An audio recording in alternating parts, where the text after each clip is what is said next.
자, 오늘 새벽에 우리에게 주시는 말씀을 받겠습니다. 오늘은 잠언 24장 27절, 28절 우리 두 절 말씀을 같이 합독하여 같이 읽도록 하겠습니다. 같이 읽겠습니다. 시작. 내 일을 밖에서 다스리며 너를 위하여 밭에서 준비하고 그 위에 내 집을 세울지니라. 너는 까닭 없이 내 이웃을 쳐서 증인이 되지 말며 내 입술로 속이지 말지니라. 아멘. 하나님의 말씀입니다. 오늘 새벽에는 설교 제목을 거짓 증인이 되지 말며 그렇게 정했는데, 오늘도 각 절마다 우리에게 주시는 말씀의 진리를 나누고 우리가 기도하겠는데, 자, 첫 번째 말씀의 진리는 준비 없이 욕심만 앞세우면 그 어떤 일도 이룰 수 없음을 우리가 기억하는 말씀을 좀 받겠는데요. 자, 27절 말씀을 제가 다시 한번 좀 읽어볼게요. 27절에 보면 내 일을 밖에서 다스리며 너를 위하여 밭에서 준비하고 그 후에 내 집을 세울지니라. 여기 27절 말씀에서 이렇게 문장이 있는데, 거기서 좀 우리가 기억해야 될 것이 그 후에라는 단어예요. 자, 여기 27절에 보면 밖에서 다스린다. 이게 무슨 말이냐면 밖에서 할 일을 마무리를 하라는 거예요. 그게 어떤 일터일 수도 있겠고 또 인간관계도 있을 수가 있겠죠. 그리고 여기 밭에서 준비한다는 표현이 있죠. 예전에는 농경사회니까 이 잠언 시대 때만 해도, 그러니까 어떤 경제적인 활동을 하는 거잖아요. 자, 그러면 어떤 일터에서 일을 마무리하고 또 어떤 경제적인 준비를 한 후에 그 다음에 여기 마지막에 어떤 표현이 되어 있냐면 너의 집을 다스린다, 너의 집을 세운다, 이런 표현이 있어요. 집을 세운다라고 하는 거는 제가 여기 원어 주석을 보니까 결혼하여 가정을 일으키다, 그런 의미가 있어요. 그러니까 이 27절 말씀은 뭘 의미하는 거냐면, 여러분 그 천리길도 한 걸음부터라는 표현이 있죠. 이게 어떤 일에도 순서가 있다는 거예요. 그러니까 이 27절의 말씀을 진행상 어떻게 해석할 수 있냐면, 경제적인 준비, 어떤 사회적으로 필요한 어떤 여러 가지 준비를, 재정적인 거, 경제적인 거 다 갖춘 후에 그 다음에 이제 결혼해서 가정을 세우라. 만약에 거꾸로 해석해 보면 경제적으로도 사회적으로도 준비가 되어 있지 않은 상태에서 결혼을 하게 되면 큰 낭패를 보게 된다, 그런 의미가 있는 거예요. 여러분 이 옛날에, 우리나라도 옛날에 그랬었죠. 신랑이 신부를 얻기 위해서는 지참금이 예나 지금이나 많이 필요하죠. 아무래도 그 남자 쪽에서 결혼에 들어가는 비용의 상당 부분을 좀 더 이렇게 부담하는 것이 옛날이나 지금이나 그렇잖아요. 그런데 꼭 그런 관습이 아니더라도 결혼은요, 굉장히 많은 준비가 필요해요. 우리 얼마 전에 우리 아드님 장가를 보낸 우리 권사님도 계시지만, 여러분 자녀들이 부모에게 독립해서 이 가정을 이룬다라는 거는 경제적인 독립뿐만 아니라 이제 나중에 자녀들도 생기게 되면 굉장히 그 혼자만이 아니라 여러 사람의 삶을 책임지는 제도가 결혼이잖아요. 그래서 우리가 결혼을 일륜지 대사라고 이야기를 하는데, 근데 이제 여기 집을 세운다라고 하는 거를 여기 결혼에 빗대어서 말했는데, 실은 결혼뿐만 아니라요, 우리 인간이 생활하는 모든 활동의 영역에 있어서는 반드시 어떤 철저히 준비하고 계획하고 그러한 다음에 이제 시작하라. 제가 말씀드렸잖아요. 천리길도 한 걸음부터. 그러니까 이 과정과 이 단계를 그냥 건너뛸 수가 없어요. 이 원칙, 이거를 만약에 무시하고 내 욕심만 앞세워서 나 무조건 그냥 결혼부터 할 거야. 여러분, 우리 자녀들이 아무런 준비가 안 됐는데 엄마 아빠 나 결혼할 거예요. 너 준비는 됐냐? 우리는 사랑하는데 그러면 될 거예요. 그러면 덥석 결혼을 시킵니까? 전혀 준비가 안 돼 있는 거예요. 자녀들이 그냥 둘이 사랑만 한다고 결혼이 되는 게 아니잖아요. 경제적으로도 그렇고 또 정신적으로 사회적으로 결혼이라고 하는 건 여러 가지 준비가 되어야 그래야 결혼을 할 수 있는 거잖아요. 그냥 무턱대고 결혼한다고 해가지고 그리고 그렇게 사랑만 한다고 결혼을 시작한 그 우리 젊은 세대들 보면 결코 마지막이 아름다운 결과로 이어지지가 않아요. 그러니까 아직 철이 없어서도 그렇고 경험이 없어서도 그렇지만 이렇게 계획성 없이 뭔가를 일만 저지른다고 되어지는 게 아니에요. 이게 굉장히 무책임적이고 또 어떤 욕심과 그런 분에 넘치는 어떤 사행심도 있는 거죠. 말씀을 준비하면서 그런 마음을 주세요. 우리가 한 해를 마무리하고 우리가 지금 새해 계획을 세우면서 하나님께 기도 제목을 우리가 구하고 있잖아요. 저는 우리 성도님들의 기도 제목을 기다리고 있고 또 어떤 기도 제목들을 주님께로부터 받을까. 예를 들어 어떤 큰 계획이나 목표에 대해서 이렇게 기도 제목을 받았다면 저는 그 기도 제목을 놓고 기도할 때 그것을 이루기 위해서 내가 감당해야 될 영역들에 대해서 우리 성도님들이 더 깊은 고민과 그런 계획들을 나름대로 한번 세워봤으면 좋겠어요. 그 일을 이루기 위해서 내가 감당해야 될 것, 또 정말 주님께서 이 부분에 있어서 가르쳐 주셔야 될 것들, 그런 것들에 대해서 구체적으로 내가 계획을 실행할 수 있는 방법들을 한번 고민해 보는 시간도 굉장히 의미가 있을 것 같아요. 우리는 당장 우물에 가서 숭늉 찾는다고 어떤 결과나 목표에 대해서만 관심을 가지고, 근데 상당 부분 그게 내 욕심일 수가 있다라는 거예요. 그냥 나는 그거를 원하니까 무조건 할 거야. 좋아요. 그러나 그거를 이루기 위하여 내가 감당해야 될 영역들, 그죠? 한 걸음 한 걸음씩 가야 결국은 천리길을 가는 거예요. 그러니까 어떤 분에 넘치는 욕심이나 사행심 내려놓고 한 걸음 한 걸음 주님과 함께 주님이 그때그때 가르쳐 주시는 일들을 감당하기 위한 성실하게 또 묵묵하게 그 일을 감당할 수 있는 그 과정들을 잘 밟으면 결국은 하나님의 일이든 또 이 세상의 일이든 다 귀한 열매가 있게 될 줄 믿습니다. 그래서 우리가 그렇게 2026년을 교회도 우리 개인도 직장에서도 그렇게 잘 준비하고 우리가 수요일날 송구영신 예배도 드리겠지만 그렇게 우리가 새해를 맞을 수 있는 은혜가 있기를 주님의 이름으로 축복합니다. 자, 두 번째 주시는 말씀의 진리는 거짓 증언에 대한 좀 말씀을 좀 나눌게요.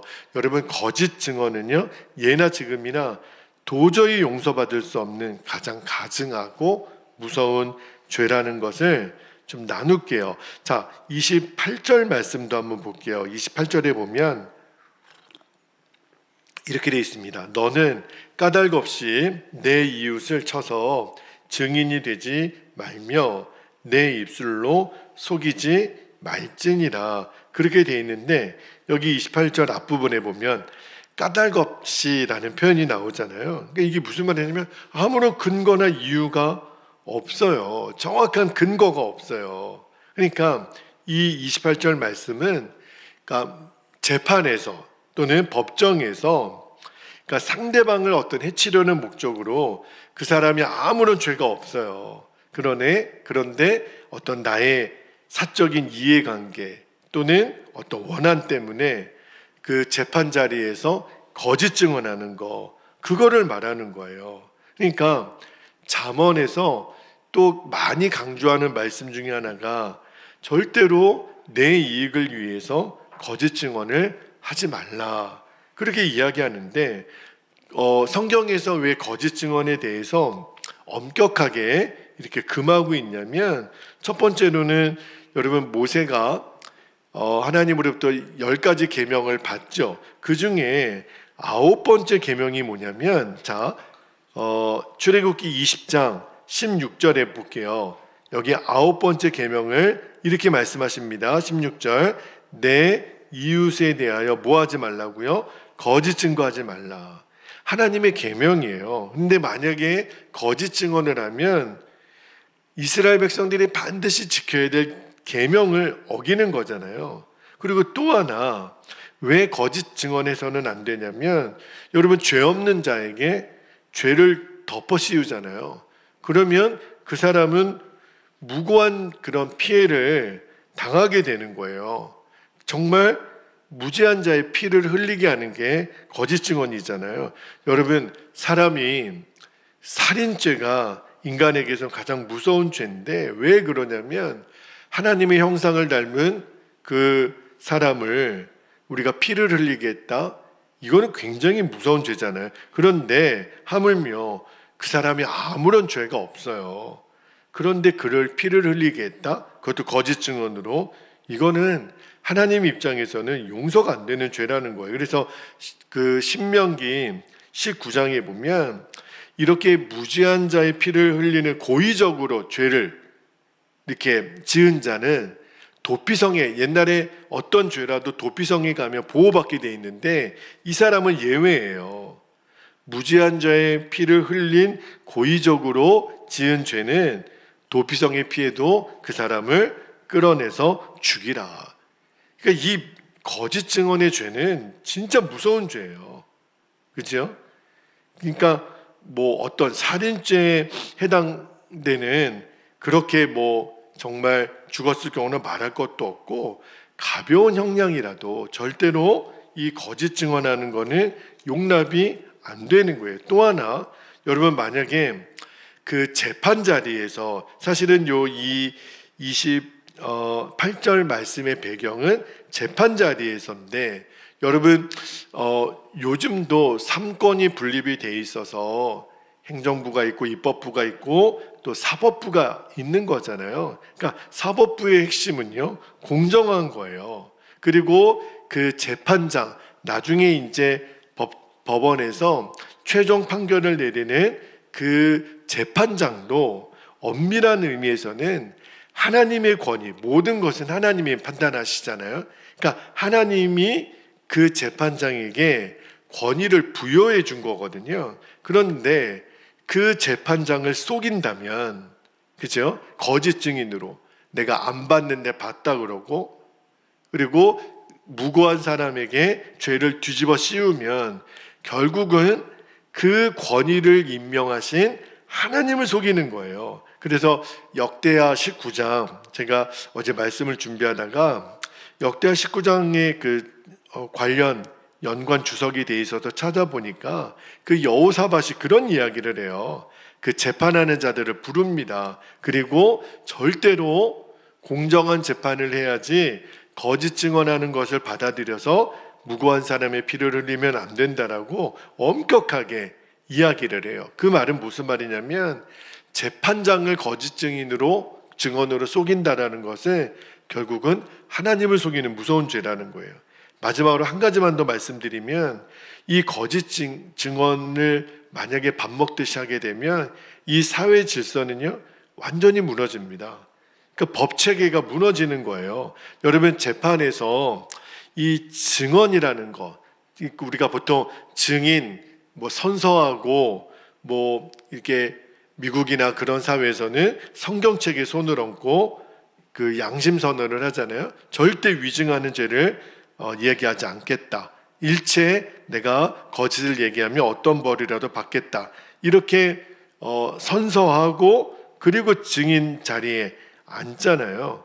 자, 왜냐하면 이 증인이라는 거는 그 판결에 있어서 굉장히 결정적인 영향을 끼치는 거거든요. 왜? 내가 직접 봤으니까, 내가 직접 들었으니까.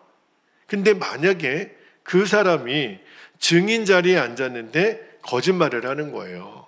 안 받는 걸 봤다 그러고, 그죠? 전혀 없는 이야기를 들었다 그러고, 그러면 재판장이 올바른 판단을 내릴 수가 없잖아요.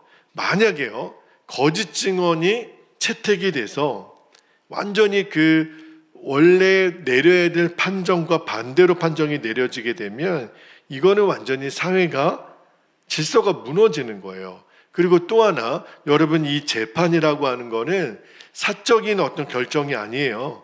공적 사건이기 때문에 한 번 내린 재판은요, 판례라는 게 생깁니다. 그게 무슨 말이냐면, 똑같은 케이스에 옛날에 그런 판례가 있어서 그러면 이번에도 그렇게 적용이 된다라는, 근데 그때 이 거짓 증인이 채택이 돼서 그렇게 잘못 판례가 되었다면, 그러면 이 다음에 동일하게 일어나는 사건에 대해서도 계속해서 이 엉망이 되는 거예요. 왜냐하면 그때 그랬는데 이번에는 왜 바뀌냐, 이렇게 나오면 그 법이 필요한 이유가 뭐겠어요. 그래서 여러분, 우리나라도 마찬가지지만 전 세계 어느 나라 중에도 이 위증죄, 거짓 증언하는 죄는요, 굉장히 중죄에 해당이 되는 거예요.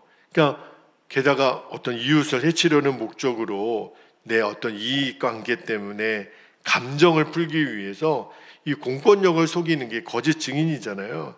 그러니까 이 위증죄는 굉장히 무서운 죄예요. 성경도 그거를 엄히 다스리는 거예요. 그러니까 거짓 증언으로 다른 사람을 죄 없는 자를 해치려 했다. 이거는요, 하나님 앞에서도 사람 앞에서도 용서받을 수가 없는 죄라는 거, 오늘 그 이야기를 하는 겁니다. 말씀을 준비하면서 사실은 우리는 어떤 재판을 하거나 또는 법정에 서는 일은 일생 동안 거의 없죠. 또 그런 일이 없기를 바라고요. 그런데 이런 마음을 주세요. 작은 거짓말이라도 하나님이 얼마나 무섭게 다스리시는지를 기억하라는 거예요. 우리가 어떤 재판을 가거나 이런 일은 경험하지 않는다고 하더라도 작은 거짓말이라도 쌓이면, 여러분 양치기 소년 이야기 아시죠? 한 번 내뱉는 거짓말은 한 번은 그래도 그렇다고 인정해 줄 수 있어요. 근데 그게 2번, 3번, 10번 계속 반복되면 나중에 진짜 늑대가 나타났다고 했을 때 사람들이 안 믿는 거예요. 저 또 거짓말한다고. 그러니까 거짓말은 굉장히 무서운 결과를 가지고 옵니다. 하물며 그거를 다른 사람을 해치기 위해서 내가 거짓 증언한다, 거짓말을 한다, 이거는 그 사람에게는 하나님의 긍휼이 없어요. 무서운 하나님의 심판이 임하기 때문에 우리가 어떤 때는 선의의 거짓말을 한다. 사실은 그것도 엄밀한 의미에서는 하나님의 말씀을 왜곡하는 거죠. 하나님은 절대로 거짓 증언에 대해서 용인하신 적이 없어요. 또 하나, 내가 어떤 사람을 제대로 알지도 못하는데 아는 척하고 그 사람에 대해서 무고한 어떤 험담을 할 때가 있거든요. 악소문을 퍼뜨릴 때가 있는데 그것도 정말 조심해야 될 일이에요. 내가 아는 것이 정확하지가 않아요. 그런데 그 사람에 대해서 말을 함부로 옮기거나 또는 악한 의도로 소문을 내는 거, 이거는 굉장히 위험하고, 또 오늘 하나님 말씀의 기준으로 보면 절대로 그거는 하나님의 용서를 받기가 어려운, 그 사람에게는 긍휼함이 없어요. 오히려 우리는 다른 사람을 절대 죽이는 일에 쓰임받지 말라 그랬죠. 그 사람을 살리는 일에 우리가 아름답고 덕스러운 이야기를 함으로 사람도 살리고 결국은 하나님의 영광도 드러내는, 다가오는 2026년도에는 우리가 정말 그렇게 살았으면 좋겠어요. 우리가 서로에게 정말 아름다운 이야기를 해주고 살리는 이야기를 해주고, 거짓말은 절대 하지 않고 누군가를 허무는 일이라면 입도 열지 않는, 결국은 오늘 말씀에서 주시는 은혜를 저는 그렇게 좀 적용하도록 받았는데, 우리가 정말 2026년도에 이 말씀이 그렇게 아름답게 적용되는 매일매일의 삶이 되시기를 주님의 이름으로 축복합니다. 자, 이제 우리 함께 기도하겠습니다. 2가지 기도 제목을 우리가 이렇게 붙잡고 기도했으면 좋겠습니다. 첫 번째는 아무런 준비나 노력 없이 욕심만 앞세우려는 시도, 이거는 정말 감나무 밑에서 입 벌리고 누워있는 것과 똑같아요. 이런 시도는 멈춰지게 하소서.